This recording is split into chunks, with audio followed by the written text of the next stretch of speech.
এবাৰ মেলাৰ চকৰিত উঠিবলৈ গৈ হঠাতে ভয়ংকৰ ঘটনা সংঘটিত হৈছে। এজন যুৱকৰ সৈতে ভয়ংকৰ কাণ্ড সংঘটিত হৈছে, কিয়নো ৰাসৰ বাবে যি মেলা আয়োজন কৰা হৈছিলে সেই মেলাত থকা চকৰি ঘূৰ্ণী চকৰিত উঠিবলৈ গৈছিল আৰু সেই চকৰিৰ পৰা সৰি পৰিছে বুলি জানিব পৰা গৈছে। দৃশ্যাংশ আমি লৈ আনিছো এই মুহূৰ্তত এটা গুৰুত্বপূৰ্ণ খবৰ। হঠাতে অঘটন সংঘটিত হৈছে ৰাসৰ উপলক্ষে যি মেলা আয়োজন কৰা হৈছে সেই মেলাত অঘটন সংঘটিত হৈছে। নলবাৰী ৰাসৰ দৃশ্য আমি দেখুৱাইছো। ঘূৰ্ণী চকৰিত উঠিবলৈ গৈছিল, ঘূৰ্ণী চকৰিৰ আনন্দ ল'বলৈ গৈছিল আৰু সেই সময়তে ভয়ংকৰ ঘটনা সংঘটিত হৈছে আৰু বৰ্তমান মৃত্যুৰ সৈতে যুঁজ দিব লগা হৈছে জাগ্ৰাৰ এজন ৩০ বছৰীয়া যুৱকে। দুৰ্ঘটনা সংঘটিত হোৱাৰ সময়ত লাইট বন্ধ কৰি দিয়া হৈছিল বুলি অভিযোগ উত্থাপন কৰিছে।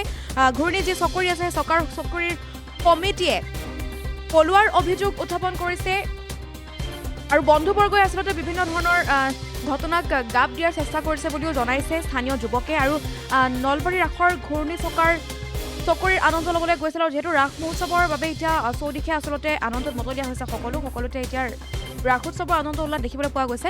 আৰু তাৰ মাজতে নলবাৰী ৰাসত ভয়ংকৰ কাণ্ড সংঘটিত হৈছে। নলবাৰীৰ ৰাসৰ যি আনন্দ উল্লাস মেলাৰ আয়োজন কৰা হৈছিল আৰু সেই মেলাত আচলতে মেলা বুলি ক'লে সকলো শিশুৰ পৰা বৃদ্ধজনলৈ যোৱা দেখিবলৈ পোৱা যায়। তাৰ মাজতে মেলাত চকৰি উঠিবলৈ গৈছিল এজন যুৱক, ৩০ বছৰীয়া জাগ্ৰাৰ এজন যুৱক গৈছিল আৰু লগতে সেই ৰাসৰ ঘূৰণি চকৰিৰ আনন্দ ল'বলৈ যাওঁতেই ভয়ংকৰ কাণ্ড সংঘটিত হৈছে।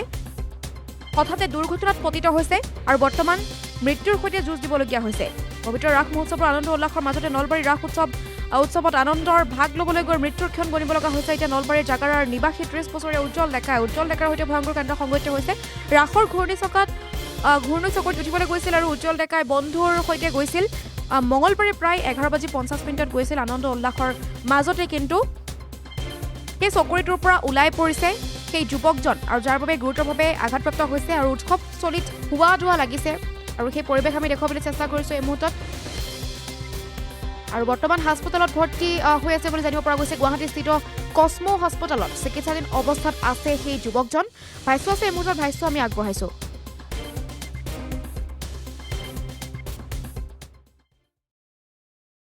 কৰিবও পৰা নাই আৰু তাক তাৰমানে যিজন ল'ৰা আছিল মোৰ গাঁৱৰে ল'ৰা, তেওঁ যোৱা মঙলবাৰে এই ৰাস চাবলৈ নলবাৰী গৈছিল।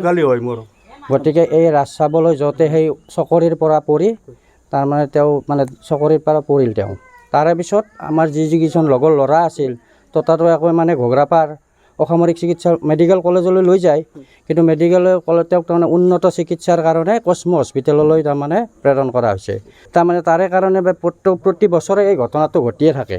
গতিকে এই চেগতে তেওঁৰ উচিত ন্যায়ৰ ব্যৱস্থা কৰাৰ কাৰণে ৰাজ কমিটিৰ লগতে মুখ্যমন্ত্ৰীক আহ্বান জনালোঁ।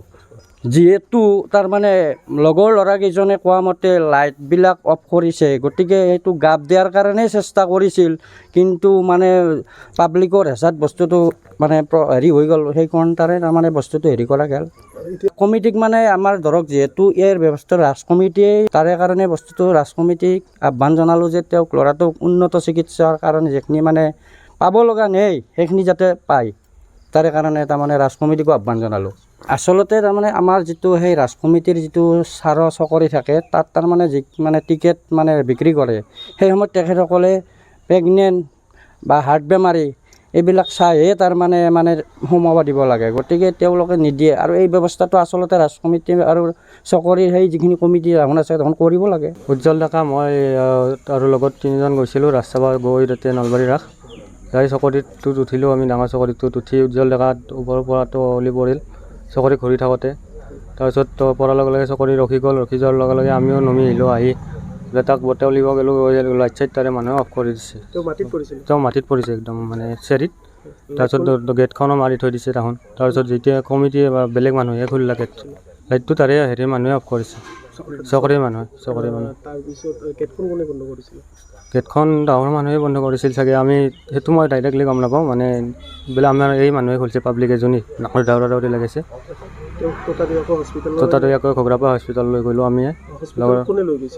হস্পিটেল আমি 3 লৈ গৈছোঁ, আমি যিকেইটা আছিলোঁ সেই গোটেইকেইটাই লৈ গৈছোঁ। চাৰ্কাছৰ মানুহ অকণমান 2-3টা তাতে হেৰি থাকে না, এই দুটাই গাড়ীত উঠাই দিছে, বেলেগ একো কৰা নাই।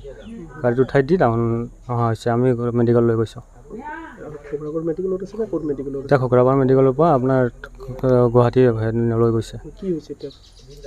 তেওঁ এতিয়া বুকুৰ বোলে পাতি ভাঙিছে গোটাই, হাতখন ভাঙিছে, কপালটো হেৰি হৈছে। তাৰপিছত মানে কোনো ধৰণৰ হেৰি নাই আৰু ইয়াতে মানে লাইট চাইট বন্ধ কৰি দিছে, কমিটি লাইট বন্ধ কৰি দি পেলাই সিহঁতৰ মানুহ গোটেইবিলাক পলাইছে। পলোৱাৰ পিছত আমি তেতিয়া আন্ধাৰত একো কৰিবও পৰা নাই আৰু তাক সেনেকৈ চোৱাৰ পিছত সি মানে চেঞ্চলেছ হৈ আছে। তাৰপিছত তাক উঠাই আনিলোঁ, উঠাই আনি কিনে আমি তাতে পুলিচবিলাক বহুত আছে, মানে ধৰক 20-25 জন পুলিচ আছে আৰু কোনো পুলিচে মানে ৰেছপন্স।